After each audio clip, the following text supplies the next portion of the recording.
उत्तर प्रदेश में पहले चरण के लिए खत्म हुआ मतदान। 11 जिलों की 58 सीटों पर 623 प्रत्याशियों की किस्मत ईवीएम में कैद। शाम 6 बजे तक यूपी में 60% से ज्यादा हुआ मतदान।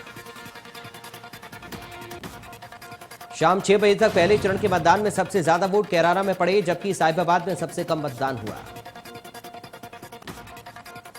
मतदान सुबह 7 बजे से शाम 6 बजे तक हुआ। कोरोना के चलते वोटिंग के लिए चुनाव आयोग ने 1 घंटे का बढ़ाया समय।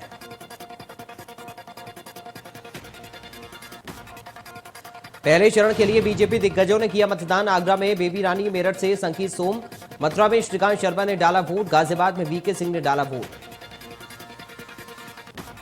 अलीगढ़ में पुराना गांव में ग्रामीणों ने किया वोट का बहिष्कार। बीजेपी नेताओं पर लगाए जमीन हड़पने के आरोप, वोट बहिष्कार कर न्याय की उठाई मांग।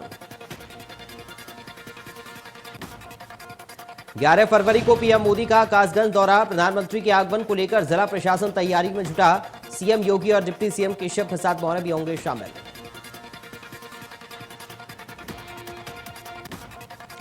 सहारनपुर में पीएम मोदी की विशाल रैली, बड़ी जनसभा को पीएम मोदी का संबोधन। कहा, परिवारवादी सिर्फ खुद का भला चाहते हैं। डबल इंजन की सरकार ने प्रदेश को बनाया आधुनिक।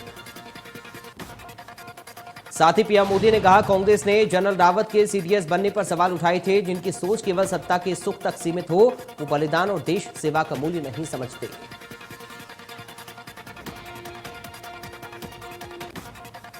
आशीष मिश्रा पर अखिलेश यादव का तंज। शायराना अंदाज में अखिलेश यादव ने किया ट्वीट। लिखा, खबरदार रहना, जुल्मी हुकूमत की सियासत से उनके पाले पोसे बाहर आ रही हैं हिरासत से।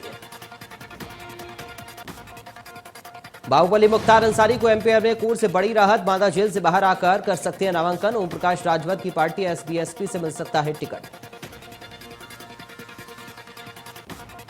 सपा आरएलडी का संयुक्त कार्यकर्ता सम्मेलन। सपा अध्यक्ष अखिलेश यादव का बयान। कहा, वैक्सीन फ्री नहीं है, जनता के पैसे से वैक्सीन लगी है।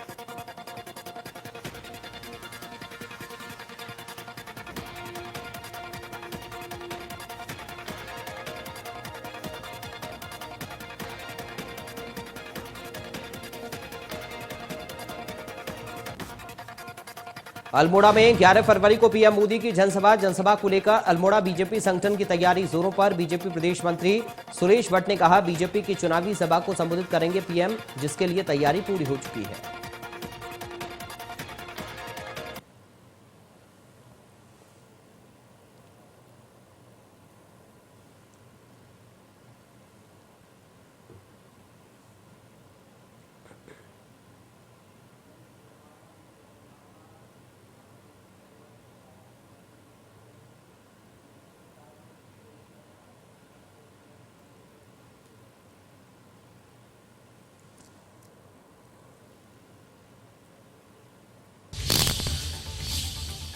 और इस वक्त बड़ी खबर आपको बता दें, उत्तर प्रदेश में थम गया पहले चरण का मतदान।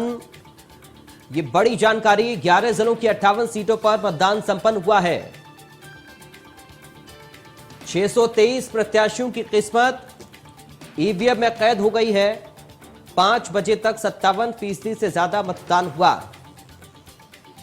10 मार्च को नतीजे आएंगे।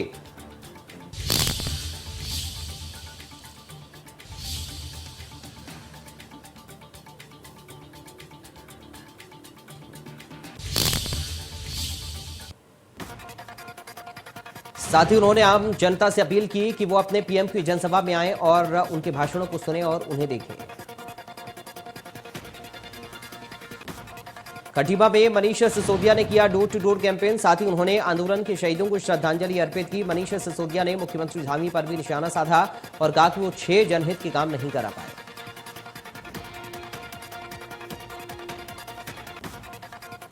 हरिद्वार में शिवराज सिंह चौहान ने राहुल गांधी पर साधा निशाना। कहा, राहुल बाबा तो कुछ भी कहते रहते हैं। आजकल देश में 2 कॉमेडी शो चल रहे हैं, एक टीवी में कॉमेडी विद कपिल और दूसरा मोबाइल में कॉमेडी विद राहुल। उन्हें कोई गंभीरता से नहीं लेता।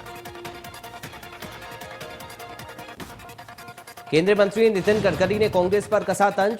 हरीश रावत को लेकर पूछे गए सवाल पर उन्होंने कहा कि मुझे समझ नहीं आता कि जब हरीश रावत इतने सक्षम व्यक्ति हैं तो कांग्रेस उन्हें सीएम उम्मीदवार घोषित क्यों नहीं कर रही है।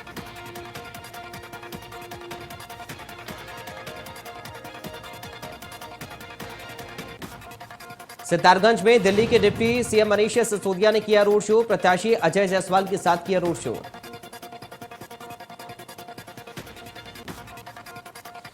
लखीमपुर खीरी हिंसा मामले में आरोपी आशीष मिश्रा को मिली जमानत। लखनऊ हाईकोर्ट बेंच ने आशीष मिश्रा को दी जमानत। आशीष मिश्रा पर किसानों पर कार चढ़ाने का आरोप है।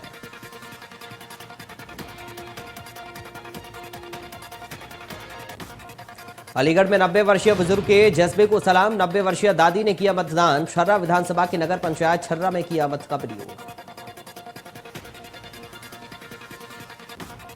अनुराग ठाकुर ने वाराणसी में किया मीडिया सेंटर का उद्घाटन। साथ ही उन्होंने अखिलेश यादव पर हमला करते हुए कहा, सपा अध्यक्ष अखिलेश के लिए आईटी का मतलब इनकम फ्रॉम टेरर है। प्रदेश में जबरदस्ती हिजाब का मुद्दा उठाकर वोटर्स के ध्रुवीकरण की राजनीति की जा रही है।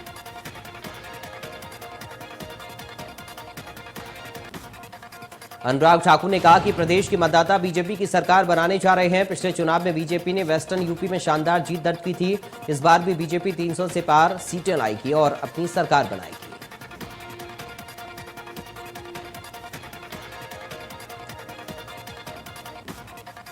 उन्नाव में पुलिस ने लापता युवती का शव किया बरामद। आरोपी की निशानदेही पर बरामद किया शव। पुलिस पर लापरवाही बरतने का आरोप। सपा के पूर्व मंत्री के बेटे ने युवती की हत्या कर शव गड्ढे में गाड़ा।